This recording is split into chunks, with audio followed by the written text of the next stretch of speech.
The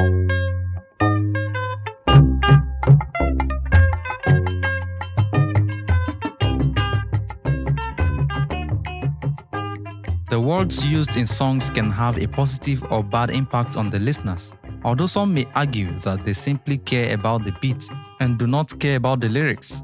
You cannot deny that you will always retain these phrases unconsciously in your memory. The words used in today's music frequently have superficial meanings and provide little insight. Artists and songwriters are only interested in writing songs about love and having fun. The lyrics are continually recycled because they always say the same things in different ways. Fela Anikulapo Kuti used his songs as a weapon to combat the injustice done by Nigeria's military dictatorship of his time. He was the voice of the voiceless. Some other Nigerian musicians used their songs in ways that helped listeners think more critically. Their songs were packed with messages of wisdom that had a great influence on the society. Commander Ebenezer Obey was one of those musicians. Because of the knowledge that is discernible in the lyrics of Ebenezer Obey's songs, it has the potential to offer societal transformation and reshape people's attitudes that may help to create an expected, acceptable living culture. His Juju music is rich in philosophical ideas derived from Yoruba cultural wisdom. Obey's musical skill is in his ability to weave complicated Yoruba axioms. His songs also address political and national concerns. He constantly used his songs to teach people about moral values, civic responsibility, and good governance. In this video, I'm going to show you some of the different kinds of wisdom in Obey's music and what impact they can have on the society.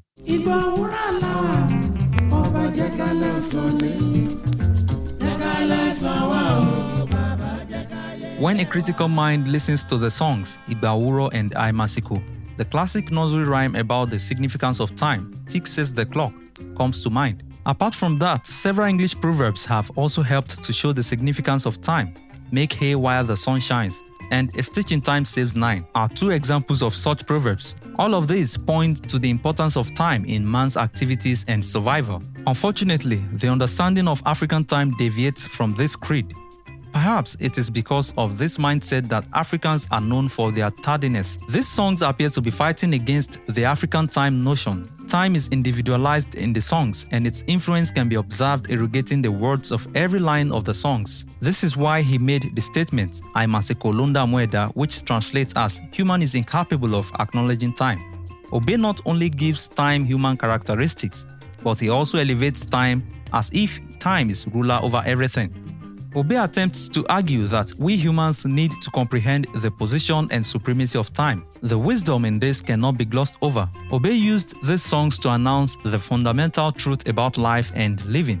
Apart from Aimasiko, he also used Igbauro to stress his stated purpose and time frame.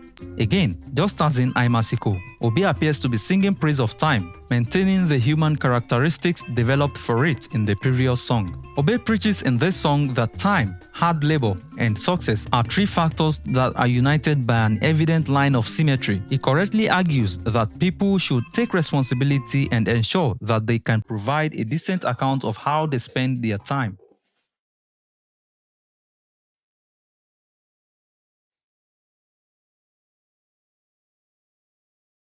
Ebenezer Obey appears to be addressing a culture that defines the existence of some people in his songs, Otamide Ileimi and Kete Kete, the horse, the man, and his son. The major theme of Obey's lyrical criticism here is an attempt to confront a personality complex based on the need to please others. Without hesitation, he criticizes the concept of attempting to be everyone's friend by doing whatever they want. Such acts, he believes, will result in nothing more than futility. He criticizes others who expect specific behaviors from him, which he simply does to meet their expectations. He regards such people as his enemies, which explains the first song's title, Otamide Ileimi, which translates as, "My enemies, get behind me." This remark refers to a scene in the Bible in which Jesus Christ had just finished a 40-day fast and was hungry, and the devil tried to take advantage of his weakness by enticing him, to which Jesus responds, "Devil, get behind me." There may be some logic in suggesting that Obey aims to depict the connection between Jesus and the devil, who wants Jesus to fulfill his selfish demands. The second song, The Horse, the Man, and His Son, emphasizes the first. Obey takes from an oral heritage to further his poetic motive here. The folktale depicts a situation in which it is hard to please men because of their unique and unsatisfying demands. He leverages the old wisdom of a classic folktale in the song to impart an invaluable lesson about avoiding being a people pleaser. Here, he sings of a dad who takes his son on a journey with a donkey on which they would ride when tired or sometimes take turns in riding. As they traveled, they encounter people who lectured him on who the proper rider should be.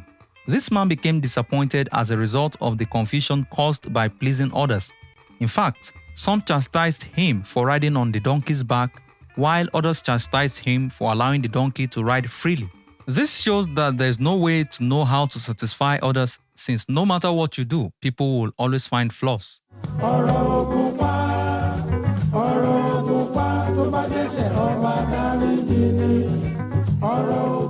One extremely important feature of Ebenezer Obey's music is that, while they appear to go in one direction on the surface, a deeper degree of lyrical study reveals that they refer to distinct equivalent places.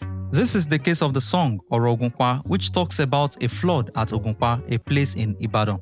In this song, Obey, like the first point I mentioned, puts human characteristics on the flood and then uses it as a metaphor to remark on humans' everyday life. Obey is concerned about man's harmful and filthy lifestyle in this song. He observes that humans' dirtiness is incompatible with healthy living practices. He appears to be making a comment to humans' poor treatment of nature in the song. The song conveys ancient knowledge on the need of hygiene for everybody. To do this, he says in this wonderful song that he is assessing the Ogunpa flood for all of nature. By using the flood as his authoritarian France, he appears to be speaking of nature in general. He warns that when we mistreat our natural area, we create an unparalleled challenge that enfeebles man, humbles him, and puts him in serious problems. Ebenezer Obey's music is a treasure trove of ancient wisdom.